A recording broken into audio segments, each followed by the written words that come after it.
Merci Pascal. C'est plutôt à moi de te remercier de m'avoir invité pour l'introduction de cette journée. Je suis vraiment très heureux de pouvoir le faire.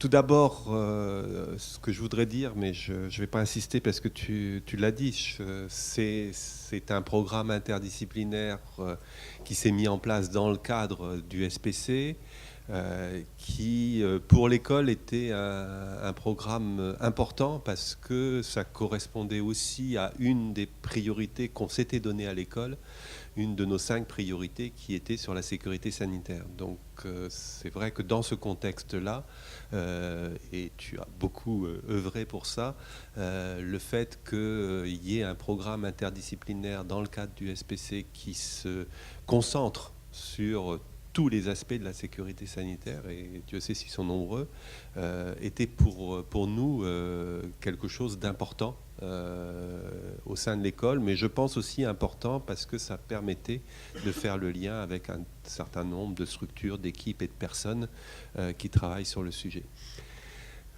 Donc oui, effectivement, il y a eu quelques difficultés lorsque USPC s'est vu refuser la poursuite de l'IDEX.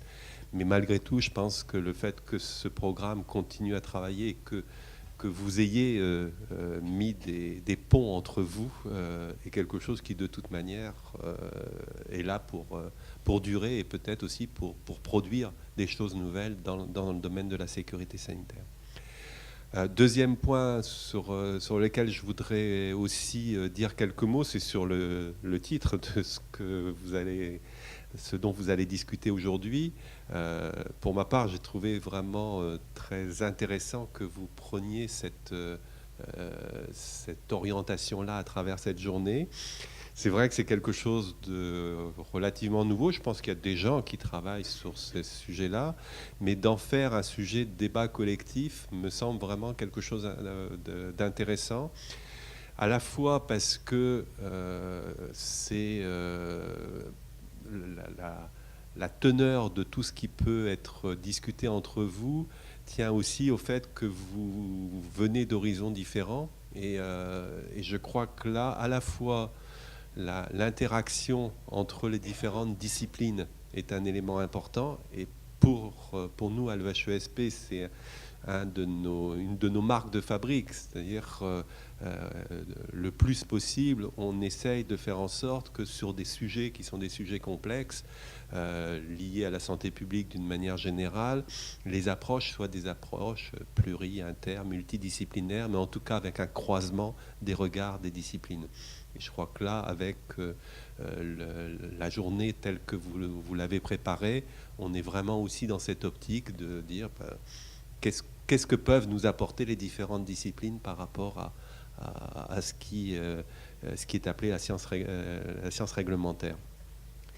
Et puis, et ça aussi c'est un élément important, c'est le croisement entre ceux qui produisent de la recherche et ceux qui sont dans des structures, quels que soient les pays, qui ont besoin de mettre en œuvre un certain nombre de programmes dans le contexte réglementaire qui est celui des différents pays et de plus en plus celui de l'Europe. Et donc, je crois que là aussi, c'est vraiment un élément important. Donc, je salue aussi le fait d'avoir fait venir des gens qui vont peut-être aussi donner les éléments du contexte européen. Je pense qu'il y a probablement aussi des suites à donner à ce séminaire dans le cadre de comparaison avec différents pays sur la façon dont cette science réglementaire se met en œuvre. Autre élément aussi sur lequel je voudrais insister, mais je pense que ça va être discuté dans le cadre de votre journée.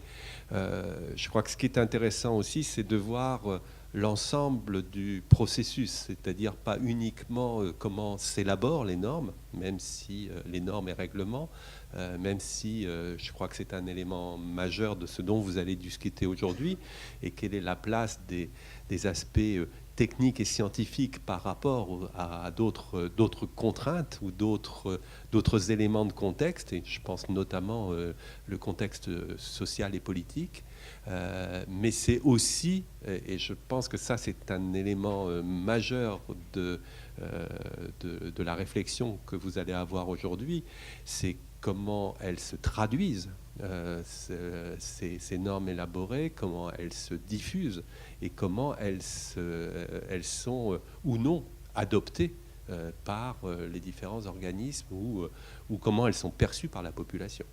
Donc, je pense que vous avez un gros travail, mais absolument passionnant aujourd'hui pour l'ensemble, pour couvrir l'ensemble de ces éléments.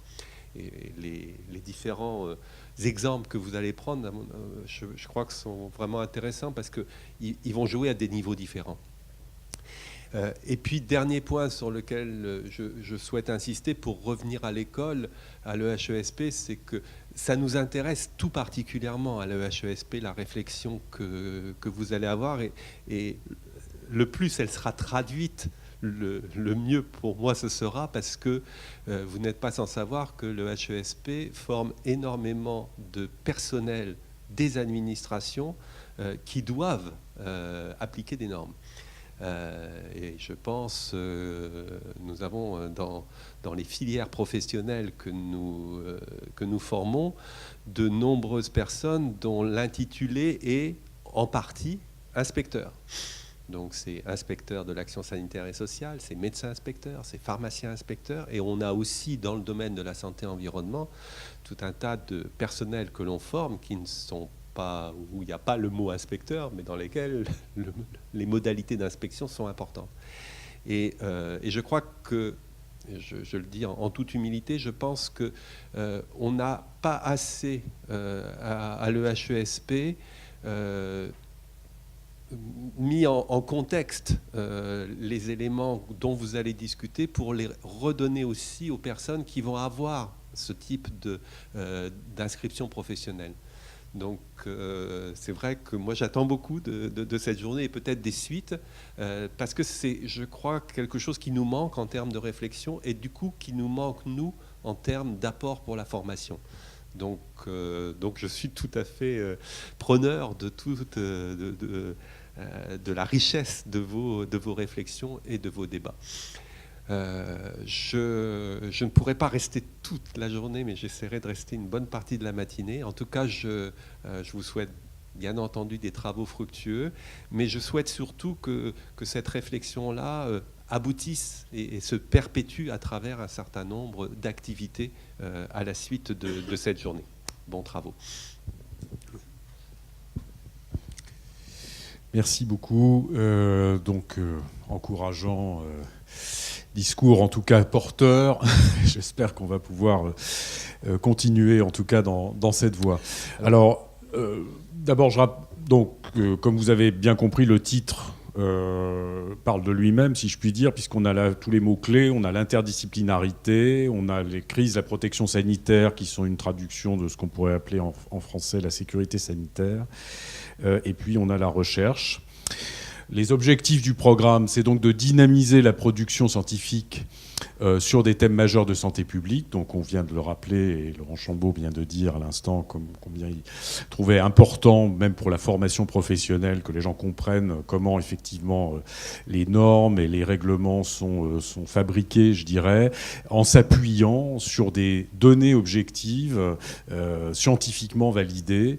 Et c'est ça vraiment l'idée, c'est qu'on rapproche finalement tout le travail des chercheurs qui puissent servir, du moins en partie, dont un objectif principal, pour aider un petit peu à fabriquer ces normes et aussi à prendre des décisions importantes qui soient étayées. Voilà, donc l'idée, c'est de développer l'interface entre le monde académique, les opérateurs publics et les institutions. Alors les opérateurs publics, c'est très important. Je sais qu'il y a des représentants ici, une personne de l'ANSES qui vient de présenter, que je remercie. Je pense que c'est les agences nationales de santé publique qui sont orientation sécurité sanitaire, l'ANSES, la NSM, Santé publique France, sont des éléments évidemment importants dans le paysage, qu'on souhaite impliquer d'ailleurs beaucoup plus que ce qu'on a réussi à faire jusqu'à présent. Mais si le programme doit s'installer dans la durée, j'espère qu'on créera des collaborations plus solides et plus permanentes.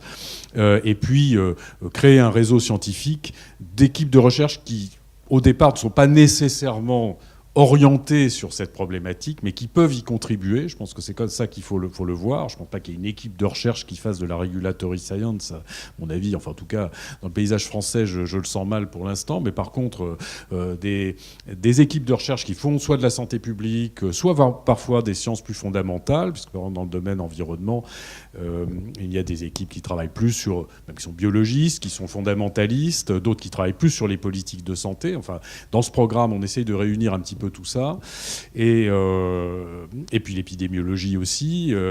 Donc je pense que tout ça doit converger, mais en prenant des thèmes de recherche, aller de temps en temps produire un petit peu de connaissances pour aider justement à étayer un petit peu les décisions et puis les actions en santé publique.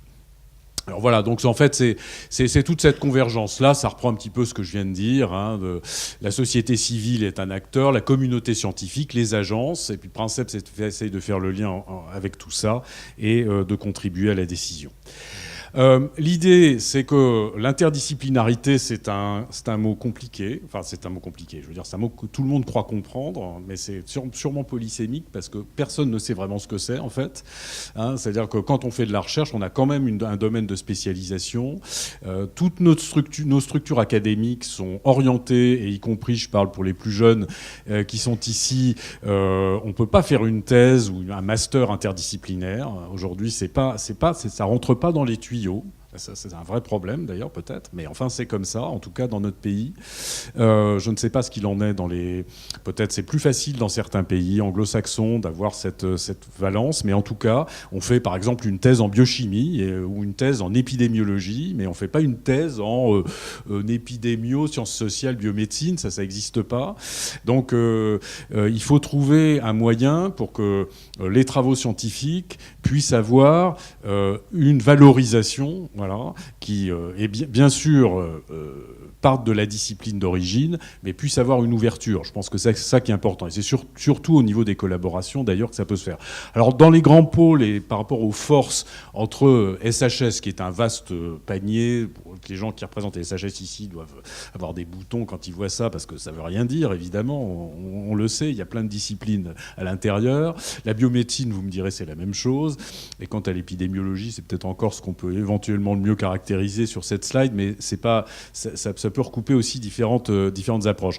Bref, donc si on prend comme ça schématiquement l'ensemble et qu'on essaye de faire ces trois dimensions, il y a des thèmes qui ressortent avec des forces qui ont été repérées au sein de Sorbonne Paris-Cité, avec les différents établissements le composant, et dans les grandes, et c'est ce qui a finalement structuré un petit peu le programme Princeps, avec donc tout ce qui est autour de santé, environnement, toxicologie, tout ce qui est autour des soins, produits de santé, des maladies infectieuses, qu'elles soient associées ou non aux soins, et puis un pôle addiction qui n'est pas traditionnellement quelque chose qu'on met dans la sécurité sanitaire, mais qui pourtant, quand on voit l'émergence des nouvelles addictions par exemple, est certainement quelque chose qui rejoint cette problématique et qui ont été d'ailleurs très actifs depuis le début de ce programme. Et puis il y a derrière tout ça par exemple des points, je dirais, de focus particuliers sur, par exemple, la santé de la mère et de l'enfant, qui sont considérés, on va dire, des groupes d'études importants, que ce soit avec les addictions, que ce soit avec la toxicologie ou les maladies infectieuses. Par exemple, la question des vaccinations, enfin, on va y revenir. Donc, on essaye de faire un mix avec ces différentes approches. Donc, encore une fois, c'est un petit peu... c'est multidimensionnel, voilà, c'est ça. Il faut arriver à raisonner pas en 2 dimensions, mais en 3 ou 4. C'est ça qui est plus difficile. Et alors, à partir de ça, on a essayé de mettre des mots-clés sur la méthodologie un petit peu du programme, avec peut-être, donc par exemple, tous les aspects qui concernent la vulnérabilité, c'est-à-dire les groupes les plus vulnérables, qui sont effectivement soumis à des risques particuliers. On va revenir sur 2-3 exemples. La notion de prédictibilité, ce qui là aussi est une terminologie un petit peu jargonesque, enfin, donc c'est pas... Mais on voit bien que c'est l'idée, est-ce qu'on arrive à prédire des crises? Est-ce qu'on arrive à prédire, par exemple, dans le domaine infectieux, la modélisation des épidémies, pour prendre des exemples comme ça, mais il y en a d'autres, bien sûr, dans les autres domaines. La notion d'acceptabilité, donc ça renvoie à la dimension sociale ou sociétale du risque. Est-ce que finalement... on arrive à mesurer un peu cette acceptabilité et en quoi elle rentre dans finalement, je dirais, la construction de la connaissance et quelque part son application. Et puis la notion de cumulativité résilience, qui n'est pas exactement la même chose.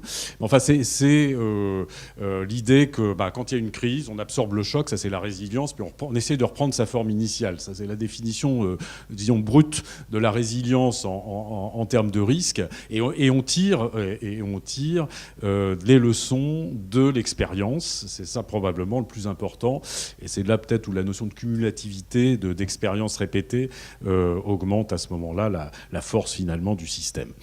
Donc voilà, on essaye à partir de ces mots-là, qui doivent irriguer un petit peu les projets, pas forcément tous en même temps, mais en tout cas une partie.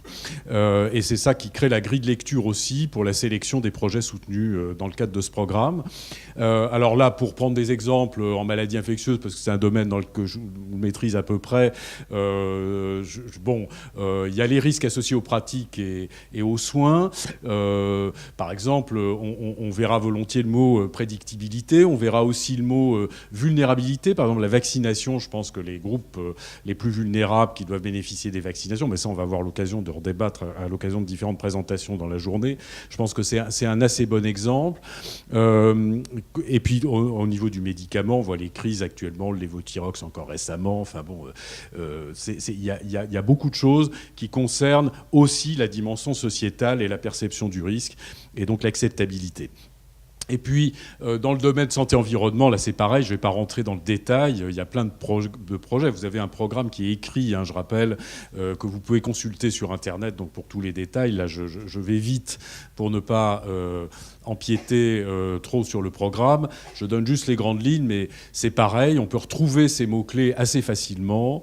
La question des inégalités face au risque, inégalité territoriale, mais aussi peut-être sûrement inégalité sociale. Ça, c'est un sujet qui n'est pas très bien étudié, en fait, en réalité, mais qui est sûrement un élément très important. Et par exemple, en santé-environnement, il y a des équipes là qui travaillent sur l'influence des expositions fétales sur les pathologies des enfants et de l'adulte. Donc, je pense, avec un certain nombre de choses sur exposition à des toxiques, que ce soit environnementaux, alimentaires, etc. Et puis le concept d'exposome. Mais là, je laisserai les environnementalistes développer, je ne vais pas plus rentrer dans le détail. Et quant à l'addiction, qui est un axe aussi, un des 3-4 axes du programme,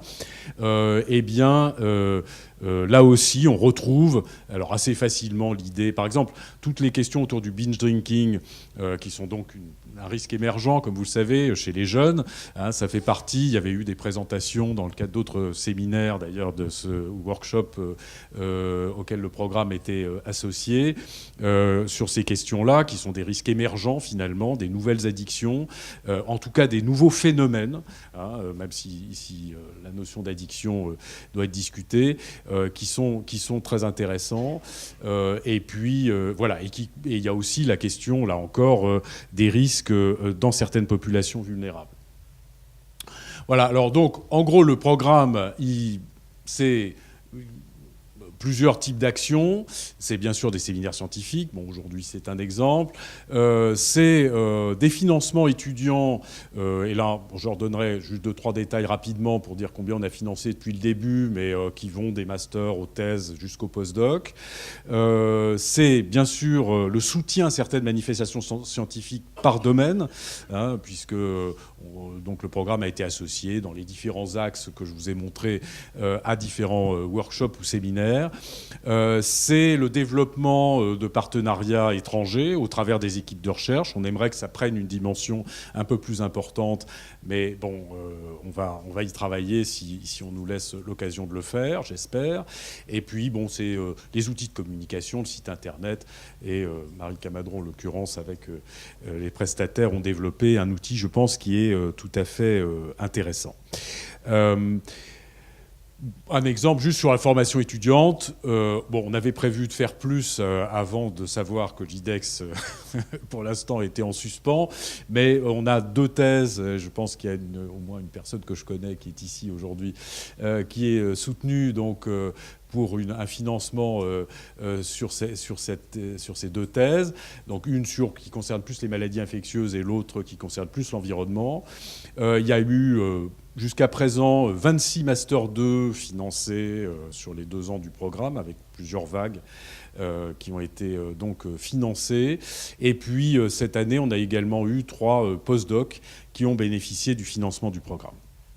Voilà, bon, donc depuis entre 2015, 2016 et 2017, je ne vous donne pas plus de détails, mais donc il y a un fonctionnement avec, par appel à candidature, par appel d'offres, pardon, et puis après, il y a une commission qui examine les projets et qui décide ou non d'attribuer le financement. Et voilà le résumé donc, de ce qui s'est passé, avec un nouvel appel qui va être relancé dans le courant d'ici la fin de l'année, très probablement. Je le dis parce qu'il faut quand même que ça soit validé par le comité de pilotage du programme, ce qui n'est pas encore fait, mais on va en tout cas en discuter très vite. Et donc vous serez informés pour un financement sur l'année 2018 à ce moment-là, avec probablement sur des Master 2 au moins. Pour les tests, pour l'instant, on est un peu bloqué parce qu'il faut qu'on ait une visibilité un peu plus importante à plus long terme sur le programme. Voilà. Et puis, alors là, il n'y a pas tous les colloques. C'est juste pour montrer des exemples. Ce à quoi le programme a contribué en santé-environnement, en santé au travail, en sécurité des vaccins. On a même participé au séminaire que l'école, le HESP, avait lancé sur le lancement de la chaire d'excellence en management de la santé. Bon, donc voilà, on essaye d'occuper, je dirais, le terrain, mais surtout de soutenir des axes qui rentrent vraiment dans la promotion de la thématique principale du programme, qui est donc la sécurité sanitaire et la science réglementaire. Voilà. Et puis, donc, le site internet, là, je vous laisserai le découvrir. Vous avez l'adresse ici, et ça regroupe un petit peu tous les contenus, y compris les financements qui ont été alloués. Vous aurez accès aussi aux mémoires et aux sujets de thèse, voire aux publications qui sont déjà produites au travers des travaux. Oui, c'est ça. Par les travaux de recherche conduits par les étudiants qui ont été soutenus par le programme.